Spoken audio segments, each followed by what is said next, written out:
Con la nomina di Franco Di Bella alla direzione del Corriere nell'ottobre 1977, il controllo della P2 sulla Rizzoli e sul suo maggiore giornale è completo. Proprietà azionaria, regia finanziaria, direzione generale, gestione amministrativa e infine direzione giornalistica sono in mano a uomini della P2 collegati tra loro e quindi in grado di esercitare un'influenza generale e specifica sulla linea del gruppo e segnatamente del Corriere della Sera.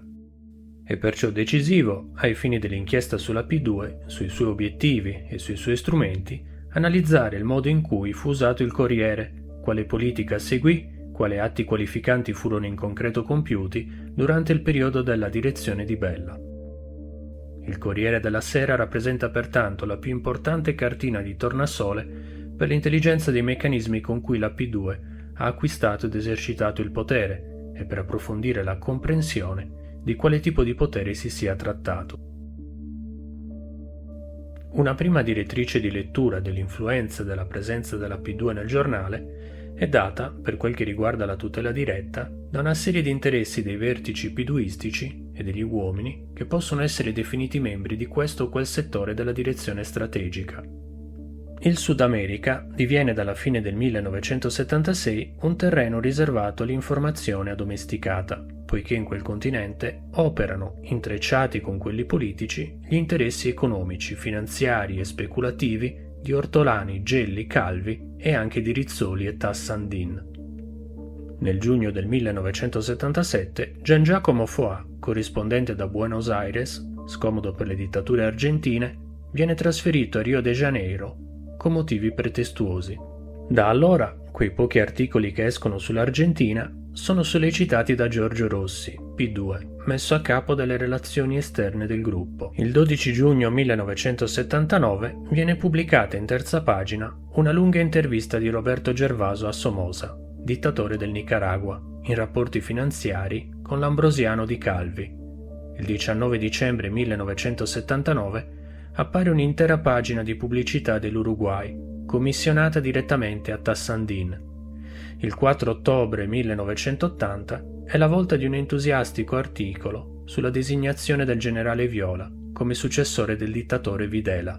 Altro terreno dove si manifesta decisamente l'intervento piduistico è il settore dell'economia, dove viene creata la figura dell'assistente editoriale, che scavalca anche i direttori delle testate e collega l'economia dei diversi giornali. Nel corso del 1979 appaiono una serie di articoli siglati CS, che servono per operazioni orientate nell'interesse della proprietà o dei suoi amici. Poi, usando la testata di un settimanale del gruppo, viene scatenata la guerra del gruppo Rizzoli al gruppo Fiat, che si risolve con una visita di pacificazione di Gianni Agnelli e Luca di Montezemolo a Rizzoli e Tassandin il 15 luglio del 1980. Ancora più evidente è l'uso del Corriere per sostenere e consolidare la rete degli amici piduisti dislocati nei diversi settori della vita nazionale, degli apparati dello Stato e direttamente nella politica. Il 10 gennaio 1980 sulla prima pagina del Corriere, in notevole evidenza, compare la notizia: l'ammiraglio Torrisi, nuovo capo di Stato Maggiore della Difesa, con foto e una biografia peana siglata da Fabrizio Carte, alias Trecca, uno dei più importanti capigruppo della P2. A Torrisi, più in generale, non viene lesinato lo spazio e il 1 maggio 1981, un mese dopo il ritrovamento delle liste P2, Il Mondo pubblica una sua fotografia a piena copertina per l'inchiesta «I nuovi militari sono più affidabili?». Insomma, l'attenzione ai vertici delle forze armate e dei corpi di polizia a disposizione delle manovre P2 non era mai cessata. Il 2 agosto 1980 era stata pubblicata in prima pagina un'intervista lunghissima con il capo della Guardia di Finanza, generale Raffaele Giudice, pervenuta al giornale già confezionata e senza firma. Il titolo scelto tradiva la volontà di dare grande importanza ed evidenza all'intervista. Il 71% dei finanzieri a caccia di evasori, il restante personale è in addestramento o è addetto ai servizi logistici. La smilitarizzazione sembra inopportuna.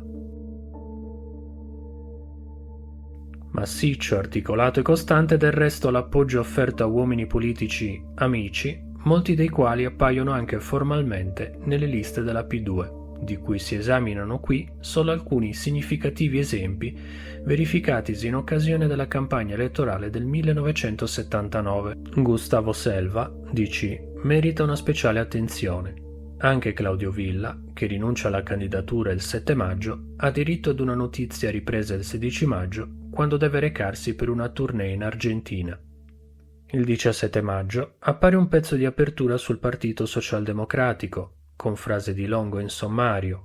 Il 20 maggio, nella presentazione dei candidati di Firenze, sono abbondantemente citati Sergio Pezzati e Giampaolo Cresci.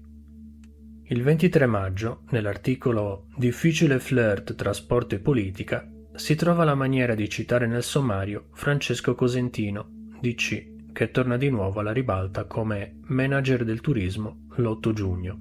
Ancora una presenza di Cresci, DC, del 28 maggio, di De Carolis, DC, il 31 maggio, di Silvano Labriola, PSI, in un articolo del 1 giugno, dell'ex ministro Mario Pedini, con un articolo a 5 colonne del maggio 1979, e poi ancora dell'onorevole Quattrone, di Romolo Dalla Chiesa e di Cariglia. Altri uomini della P2 hanno un trattamento di rispetto. Durante il 1980 Pietro Longo merita interviste con cadenza quasi mensile, tra Corriere della Sera e Corriere d'Informazione. Il 6 gennaio, il 4 aprile, il 3 giugno, il 7 giugno, il 24 giugno. Il 16 dicembre, nella tribuna di Maurizio Costanzo, il leader socialdemocratico parla di questione morale, libertà d'antenna, nomine bancarie e scandalo petroli. Il deputato DC di seconda fila, Emo Danesi, P2, ha anch'esso un'ottima presentazione alla vigilia del congresso DC. Dopo Zac arriva Dan, nella Domenica del Corriere del 31 ottobre 1979. Giancarlo Elia Valori, ex socio di Gelli e Ortolani, è ricordato come autore di un libro su L'eredità di Mao, recensito su esplicita richiesta da Di Bella. Rolando Picchioni, sottosegretario, democristiano e piduista, ha l'onore di un articolo e di un'intervista. Enrico Manca, allora ministro del commercio estero, socialista, compare sulle pagine economiche del 14 marzo 1980 con il titolo Manca prende le distanze dal gasdotto siberiano. Non dobbiamo dipendere dai rubinetti russi. Interessanti anche le interviste che sono affidate alla fine del 1979 a Roberto Gervaso, uomo di punta della P2.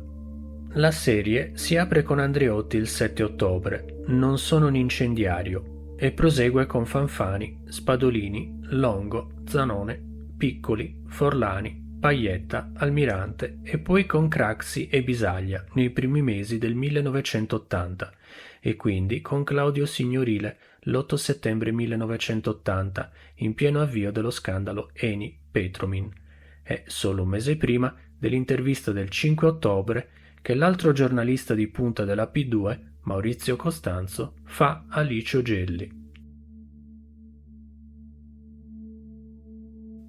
Insomma, la struttura di potere della P2 opera anche a livello giornalistico, effettuando pressioni, determinando trasferimenti e immissioni, ponendo le persone giuste nei ruoli chiave, in definitiva avvalendosi del potere proprietario, gestionale e di direzione per assumere controllo e influenza in tutti i punti chiave dove si confeziona l'informazione giornalistica. Roberto Ciuni, assunto come inviato a Napoli nel 1977, diviene nell'aprile dell'anno successivo, con un ordine di servizio di Di Bella, redattore capo e nel novembre dello stesso anno assume la direzione del Mattino a proprietà e gestione comune DC Rizzoli. Nel dicembre 1978 Roberto Gervaso, che Di Bella aveva riportato al Corriere come collaboratore fisso, diviene a tutti gli effetti articolista, con funzioni sempre più di rilievo per i personaggi intervistati. I suoi libri sono dedicati a Silvio Berlusconi, a Di Bella, Alberto Sensini, Adolfo Sarti, Mario Valeri Manera e a LG, cioè al maestro venerabile. Nel maggio 1978 inizia la collaborazione di Silvio Berlusconi e in giugno Massimo Donelli, P2, conduce un'inchiesta sulle TV private. Il 10 ottobre 1979 esce il primo numero dell'Occhio, pubblicato grazie al contratto SIPRA e diretto da Maurizio Costanzo, che diviene la voce diretta della P2, esprimendo il massimo della sua linea politica un anno dopo, in occasione del caso D'Urso, quando si invoca l'instaurazione della pena di morte. Anche nei settimanali l'operazione di normalizzazione piduistica va avanti a tappeto. Nel gennaio 1977 Gianluigi Melega era stato licenziato in tronco dalla direzione dell'Europeo per aver promosso e fatto pubblicare una serie di documentati articoli sui beni immobiliari vaticani e le relative speculazioni edilizie della Santa Sede. Nel gennaio 1978 Maurizio Costanzo, il Jolly di Gelli, nel gruppo Rizzoli, assume la direzione della Domenica del Corriere con la immediata pubblicazione di un articolo diffamatorio nei confronti dei radicali. Sindona Junior, con i soldi di papà, può salvare Pannella, 19 gennaio 1978. L'articolo si rivelerà poi, documentalmente, un coacervo di insinuanti falsità, a cui fa seguito un servizio elogiativo sulla massoneria, intitolato I massoni, vogliamo per tutti un mondo migliore, risalente al 16 aprile 1978, nel quale per la prima volta si parla entusiasticamente di Licio Gelli, maestro venerabile della potente Loggia P2. Alla direzione di Costanzo segue nel novembre 1979 quella di Paolo Mosca, P2, che fa pubblicare a Roberto Gervaso un ammiccante Elzeviro su Andreotti. Giulio, dove vai quando sparisci? Nel settembre 1980, in seguito alle dimissioni del capo della redazione romana, Luigi Bianchi, la responsabilità viene affidata ad Alberto Sensini, con l'attribuzione contemporanea delle funzioni di rappresentante del gruppo Rizzoli a Roma e di delegato del gruppo ai rapporti con i partiti, oltre che di quella di capo della redazione romana, sostituendo di fatto l'editorialista politico Gianfranco Piazzesi. Il 5 ottobre 1980, al culmine del controllo piduista della Rizzoli e del Corriere, viene lanciata l'intervista prefabbricata e preconfezionata di Costanza Gelli, ripresa anche dalla Domenica del Corriere. Gli altri intervistati della serie Il fascino discreto del potere nascosto sono Arcangelo Lobianco, presidente della Coldiretti, Onelio Prandini, presidente della Lega delle Cooperative, ed Ugo Zilletti, vicepresidente del Consiglio Superiore della Magistratura. Il 14 dicembre 1980 prende il via Contatto, il telegiornale nazionale di Costanzo, che avrà una breve ed effimera vita.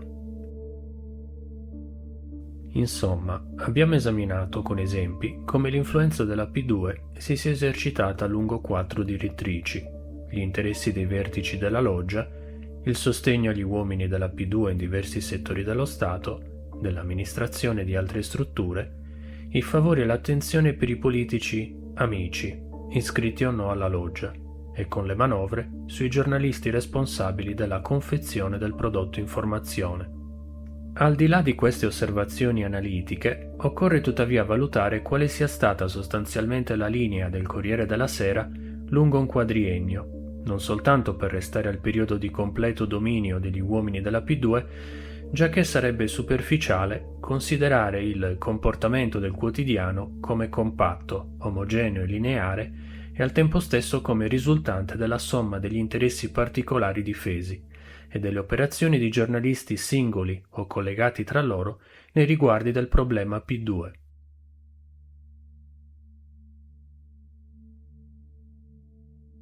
In un giornale come il Corriere, il più diffuso e autorevole quotidiano nazionale, incidono, oltre alle singole iniziative, anche e soprattutto le tradizioni del passato, la continuità dell'immagine e gli orientamenti generali condizionati dai rapporti tra direzione e proprietà con il mondo politico. Il Corriere di Piero Ottone era stato il quotidiano che aveva espresso la spinta di liberazione della società italiana dalla cristallizzazione e dagli immobilismi dei vecchi equilibri. Su di esso avevano reagito, in una combinazione molto spesso felice, la cultura liberal del direttore e gli spostamenti massicci dell'opinione pubblica verificatisi in quegli anni, misurati clamorosamente dal referendum del 1974, nonché successivamente registrati dall'avanzata del PCI nel 1975 e nel 76. Era stato sì il giornale che aveva contribuito a determinare il successo della parte moderna del paese sul divorzio e che aveva guardato con attenzione l'evoluzione democratica del PCI, ma che allo stesso tempo aveva mantenuto costantemente una notevole dose di autonomia dal potere politico e partitico, come è esemplarmente dimostrato dalla collaborazione di Pierpaolo Pasolini, così eterodossa e iconoclasta rispetto al Palazzo. Con la direzione di Franco Di Bella, che ha alle spalle una Rizzoli piduistizzata, le cose cambiano radicalmente, e non perché il giornale perda una sostanziale attenzione al PCI e più in generale al rapporto tra i due maggiori partiti, che va saldandosi nel compromesso storico, ma in quanto tutto ciò che era stato espresso nell'ambito di una visione tra politica e società si trasforma in un rapporto tra politica e potere. Insomma, il compromesso con il potere diviene la linea portante della gestione di Bella, e ciò corrisponde sostanzialmente alla filosofia di fondo della P2, presentarsi formalmente come un sostegno ad operazioni moderate o reazionarie, ma sostanzialmente perseguire il compromesso con il potere, da chiunque sia rappresentato. Tale atteggiamento è già presente nella dichiarazione di insediamento del nuovo direttore, designato congiuntamente da Gelli e dai partiti. Scrive Di Bella il 30 ottobre 1977. Dichiariamo la più totale fedeltà alla Costituzione repubblicana e al patrimonio morale che si ispira ai valori della Resistenza e della democrazia parlamentare. Irreversibile chiusura al fascismo e alle teorie della violenza eversiva di qualsiasi colore o pseudofilosofia. Massimo riguardo ai problemi sindacali ed economici. Particolare cura all'azione dei partiti dell'arco costituzionale e ai loro travagli, con onestà e rispetto, senza pregiudizi ma senza ambigui conformismi. Già in questo concetto è contenuto il leitmotiv della nuova linea. Il punto di riferimento è rappresentato dalla mitologia dei partiti dell'arco costituzionale, un concetto tanto ampio, impreciso e generalizzato da essere assolutamente vago, o meglio, da rappresentare un ossequio al potere partitocratico nella misura delle diverse forme che lo compongono. Nello scenario 1979-81, preparato dalla Rizzoli nell'estate del 1978, gli elementi di riferimento al sistema partitocratico sono chiari ed espliciti. I due partiti maggiori continueranno ad essere gli elementi portanti del sistema e quindi il riferimento del giornale. Di Bella è un tecnico consapevole che l'editore vuole, in un primo momento, una direzione più spostata verso il settore moderato rispetto a quella di Ottone, ma l'obiettivo più generale della sua gestione deve risolversi nel sostegno alla politica di solidarietà nazionale di Andreotti. Come da sempre sono gli uomini di destra che devono gestire le politiche con la sinistra per renderle gattopardescamente vane. È Andreotti a gestire il rapporto con il PCI e deve essere Di Bella a continuare, rettificandola, la gestione dell'appoggio del Corriere all'unità nazionale. Insomma, si tratta di una tattica sperimentata, quella per cui politiche di apertura possono essere realizzate soltanto da chi vi si dovrebbe opporre. E la verità dell'operazione mutamento nella direzione del Corriere emerge nei momenti cruciali che il quotidiano deve affrontare in quegli anni.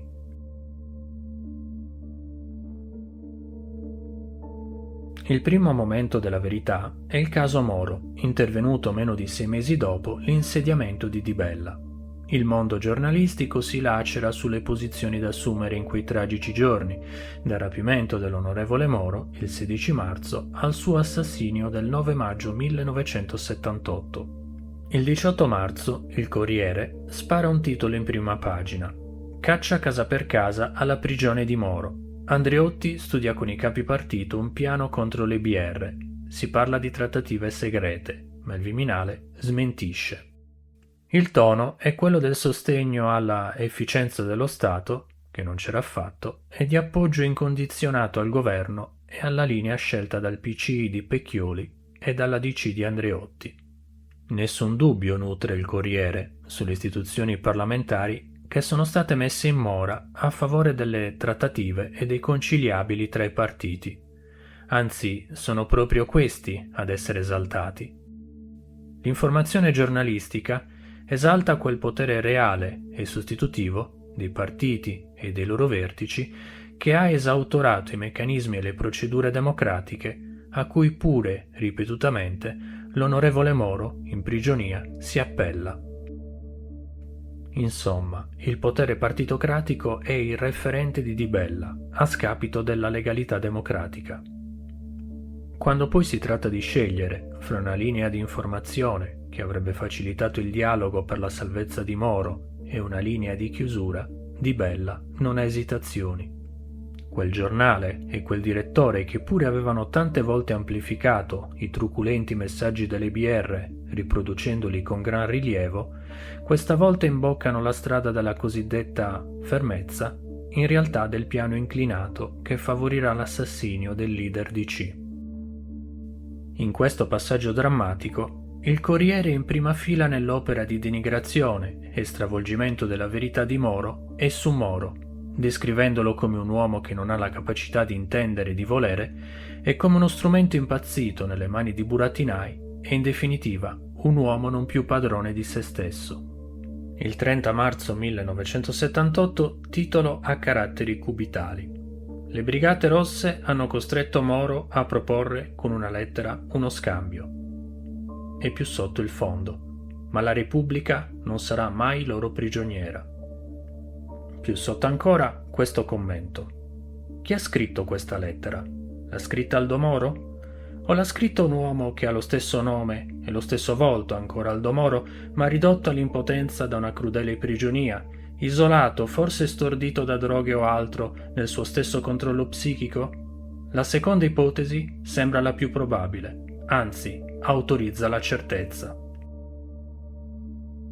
Insomma, non passa giorno in cui l'organo rizzoliano non colga l'occasione per dare l'impressione che le forze dell'ordine, i servizi segreti e gli apparati dello Stato facciano tutto il massimo per loro possibile, falsando la realtà che è poi emersa anche durante le inchieste parlamentari sulla P2 e sul caso Moro.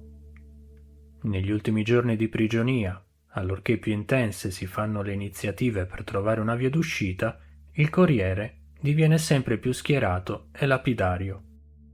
Ancora qualche titolo del 27 aprile. Un assurdo trattare con i brigatisti, è del 7 maggio. I poliziotti chiedono niente mediazioni con le BR. Una vedova di Via Fani, se li liberate mi do fuoco. E poi, la DC è ferita, ma non cederà mai. Il 10 maggio, con un Moro assassinato, il fondo firmato da Di Bella è un vero programma. Il titolo è morto perché questa Repubblica viva. Alla prova del fuoco di quelle settimane che hanno segnato una svolta radicale nel regime e con la stampa che vi ha contribuito in maniera determinante, la politica di Di Bella, Corriere della Sera, è stata di una netta associazione alla politica delle forze sostenitrici dell'Unità Nazionale di Andreotti e fra di esse di quelle più direttamente legate alle tesi del PCI. Del cosiddetto partito della fermezza, il Corriere è diventato l'avanguardia e il maggior pilastro. Dal canto suo, Di Bella lo rivendicherà a suo merito allorquando si confesserà davanti ai giornalisti dopo lo scoppio dello scandalo P2. Il secondo momento della verità interviene con il caso Eni Petromin. Il sostegno all'affare, da parte del Corriere, non ha ombra di dubbio. Il 17 marzo, in prima pagina, a 4 colonne, compare il titolo Arabia-Italia, un accordo in vista per il petrolio senza le 7 sorelle. Si parla anche dell'incontro tra Andreotti e il principe saudita Fahd, esaltando le possibilità di negoziato diretto tra i due paesi. Il 7 giugno si mette in risalto la grande convenienza del contratto. Dall'Arabia avremo più petrolio, nessun aumento per la benzina. Qualche mese più tardi è ormai noto agli ambienti della politica e anche a quelli giornalistici che l'affare è controverso e costituisce anche un terreno sdrucciolevole per governi e partiti.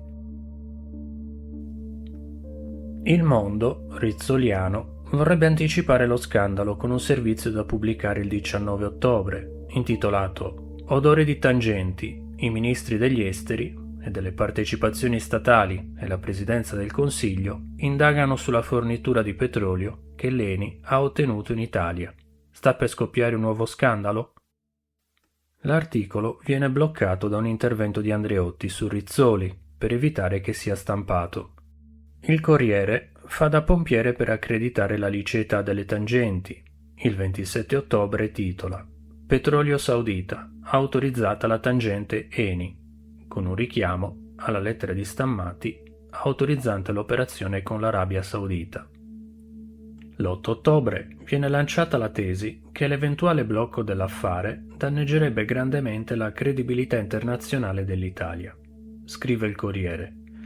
Occorre evitare che le polemiche di incerta origine possano nuocere alla credibilità internazionale del Paese, con rischio di pregiudicare la copertura del fabbisogno energetico. Insomma, mentre cominciano ad emergere in retroscena della vicenda anche per l'intervento della magistratura e del Parlamento, la funzione del Corriere è quella di difendere comunque l'affare e i suoi protagonisti.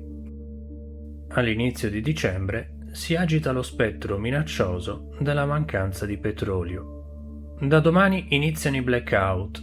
Dovremo cominciare a vivere per 90 minuti senza luce, senza ascensore, senza frigorifero, senza stufetta elettrica. Questo è quanto scrive il Corriere il 2 dicembre. Il successivo 6 dicembre il Corriere scrive blackout è responsabilità di una classe politica e il successivo 7 dicembre chiede le dimissioni del ministro Lombardini con uno stile assolutamente inedito per un giornale come il Corriere. Con una impressionante progressione, il Corriere abbandona definitivamente la funzione informativa e agisce come soggetto attivo di un potere, sempre meno occulto, il quale effettua pressioni, lancia avvertimenti, mette in atto ricatti.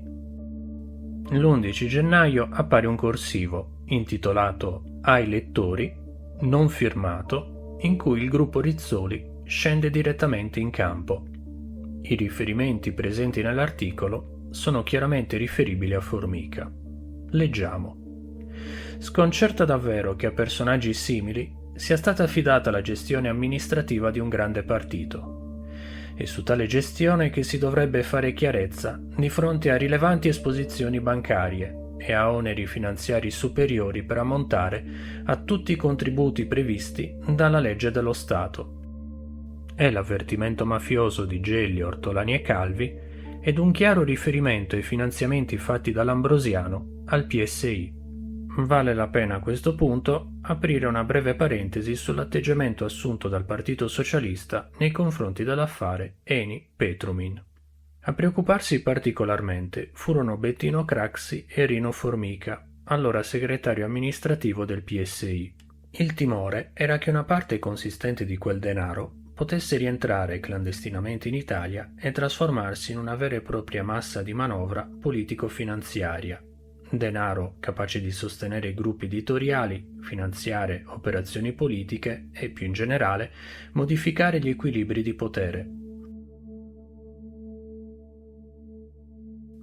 Il terzo e ancor più importante caso rivelatore della politica del Corriere è la vicenda D'Urso, tra la fine del 1980 e l'inizio del 1981. Il Paese è percorso da imprecisate, seppur diffuse, spinte a governi diversi e di tecnici come reazione alle disastrose condizioni economico-finanziarie, al terrorismo, alla montante rivolta contro la corruzione e alla serie di scandali che hanno investito partiti e istituzioni. La P2 è al massimo della sua attività e baldanza. Come testimonia l'intervista di Gelli del 5 ottobre, la prima e clamorosissima proclamazione pubblica degli intenti del maestro venerabile. In questo quadro si colloca il 12 dicembre il sequestro da parte delle Brigate Rosse del magistrato Giovanni D'Urso e lo scontro politico che su di esso si sviluppa, riproponendo alla pubblica opinione e al ceto politico tutte le drammatiche scelte del caso Moro. L'atteggiamento del Corriere, con un ulteriore salto di qualità rispetto al caso Moro, non rappresentò tanto la scelta di una linea giornalistica sull'informazione, quanto dimostrò di essere ispirato, diretto e realizzato da quel potere occulto, la P2, che attraverso la stampa intendeva determinare fatti come presupposto di operazioni politiche. La politica informativa della Rizzoli P2 coincideva tout court con la politica della ricerca di soluzioni autoritarie che passassero anche attraverso le componenti di sinistra del fronte della fermezza, ed è questo aspetto, senza precedenti, di cui qui ci occupiamo. Il conflitto in atto, dopo alcune settimane dal sequestro, era fra chi, da una parte, intendeva far di tutto per salvare la vita del magistrato, usando al massimo le risorse del dialogo e dell'informazione, e chi, dall'altra parte, dietro lo schermo della fermezza, rifiutava di utilizzare qualsiasi spiraglio potesse essere ricercato e creato per impedire di arrivare allo stesso tragico esito del caso Moro. Il 6 gennaio, nel bel mezzo dello scontro, il Corriere pubblica in prima pagina una nota della direzione. La direzione del Corriere della Sera, d'intesa con la direzione generale del gruppo editoriale e informato il comitato di redazione, ha deciso oggi il completo silenzio stampa sulle richieste dei terroristi rapitori del giudice D'Urso. Siamo convinti che il silenzio stampa sia l'unica strada per tentare di sottrarre il giudice sequestrato alla tortura di un baratto che non avrebbe mai fine. Per la prima volta, fatto inedito, l'ordine perentorio per le scelte giornalistiche viene direttamente non tanto da Di Bella quanto da Tassandin, e non si tratta tanto della scelta di non pubblicare i comunicati dell'EBR, Comune a Repubblica, all'Unità e ai giornali del gruppo Monti, ma dell'imposizione del silenzio stampa contro il quale perfino il comitato di redazione, a direzione dei sindacalisti comunisti, protesta. Di Bella arriva a ritirare l'inviato, che era già partito per resocontare le notizie dal carcere di Trani, provocando un'ulteriore ribellione dei giornalisti. Ma la P2 non si interessava tanto alla censura, quanto cercava di provocare, attraverso il cadavere di D'Urso, l'occasione scatenante per determinare una svolta autoritaria in una qualche combinazione con coloro che erano attestati sul fronte della fermezza. La verità sugli obiettivi del pesante gioco, effettuato in presa diretta dagli uomini della P2, lo si ha con il fondo dettato da Maurizio Costanzo per L'Occhio del 5 gennaio. Leggiamo: siamo in guerra, tanto vale prenderne atto e agire di conseguenza. Il codice di guerra va rimesso in vigore. Rendiamoci conto che abbiamo il nemico in casa, è perciò necessario rinunciare temporaneamente ad alcune garanzie costituzionali per snidarlo e neutralizzarlo. È un prezzo altissimo, addirittura mostruoso, ma va pagato. Questo pezzo, già in bozza, viene modificato in tipografia da un giornalista del comitato di redazione, dopo una breve e concitata consultazione con Costanzo. Insomma, ecco il programma della P2 che si innesta e reagisce con quello del cosiddetto fronte della fermezza. In termini di leggi eccezionali, di sospensione di garanzie costituzionali e magari di nuove combinazioni governative, ecco l'uso ormai senza più veli dei giornali della Rizzoli per far politica in prima persona con i comunicati della direzione generale del gruppo editoriale e con la richiesta di pena di morte da parte dell'Occhio. Ecco l'intervento pesante sui non allineati, come con il tentativo di sospendere la pubblicazione del Lavoro, dove Giuliano Zincone, avendo assunto un atteggiamento diverso, fu costretto a dare le dimissioni. Ed ecco l'espressione più genuina della P2 e del suo progetto politico in quella stagione.